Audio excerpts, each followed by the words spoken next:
میں نے جس بیلٹ سے بلانگ کرتا ہوں، ہماری جٹ بیلٹ ہے، ہمیں کبھی جرت ہی نہیں ہوئی اپنے باپ سے ہاتھ ملا سکے۔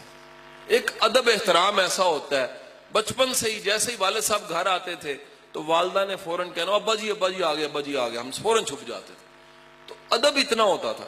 میری عمر 40 ہو گئی، میں نے چند دن پہلے سوچا کہ جو نیو بریڈ آئی ہے ہماری، ان کو تو ہم نے فرینک کر لیا۔ میرا بیٹا میرے قد کے برابر ہے، میرے گلے لگ جاتا ہے آ کے، اس سے چھوٹا بھی گلے لگ جاتا ہے، بیٹی بھی آتی ہے پیار کرواتی ہے آگے، سر پہ اس میں ہاتھ رکھ دیتا ہوں۔ لیکن جو ہماری نسل تھی وہ بڑی بدقسمت تھی، ہمیں موقع ہی نہیں ملا اپنے بزرگوں سے گلے ملنے کا، ان سے محبت کا اظہار کرنے کا۔ تو میں اپنے بوڑھے باپ کو ملنے چلا گیا اور بوڑھے باپ سے میں نے تقاضا کیا، میں پنجابی میں کہا ابا جی میں گلے ملنا ہے۔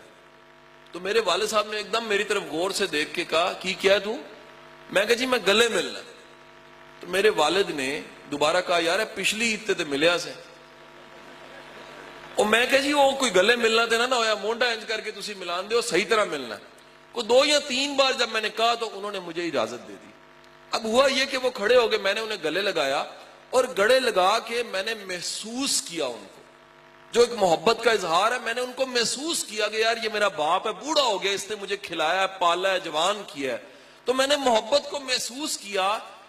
5 منٹ کے بعد مجھے رونے کی آواز آنے لگ پڑی اور میں نے ہٹا کے دیکھا تو میرا باپ رو کے کہہ رہا تھا او یار اے مزہ سی تے پہلے ہی لے لیندے، اے مزہ سی زندگی دا، محبت دا تے پہلے ہی لے لیندے اسی۔ حضور والا اسی لمحے میری آنکھ سے بھی نمی نکلی اور میرے دل سے ایک آنسو نکلے اور ایک ہو اٹھی۔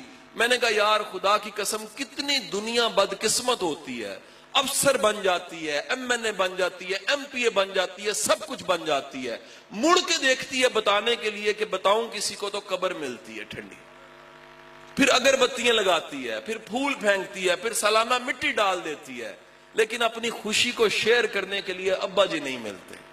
حضور آج سے گھر جائیں، اگر آپ نے بزرگ دیے ہیں، اللہ نے آپ کو بزرگ دیے ہیں، انہیں گلے لگا لیں۔ اللہ نے آپ کو بزرگ دیے، اپنی محبت کا اظہار کریں۔ میرے استاد کہا کرتے تھے، آخری جملہ ہے، وہ کہا کرتے تھے کبھی اپنے بزرگوں کو یہ مت کہو میرے لیے دعا کرو، حرکتیں ایسی کرو کہ تمہارے لیے دعا کریں، کام ایسے کرو کہ تمہارے لیے دعا کریں۔ کیونکہ یاد رکھیے جب آپ نے بزرگوں کے دل میں ٹھنڈ ڈالی ہوتی ہے، ان کو سکون دیا ہوتا ہے، ان سے دعائیں لی ہوتی ہیں، تو پھر دعا یقین کریں منہ سے نہیں نکلتی، کلیجے سے نکلتی ہے۔ اللہ آپ کا حامی و ناصر ہو۔ پاکستان زندہ باد۔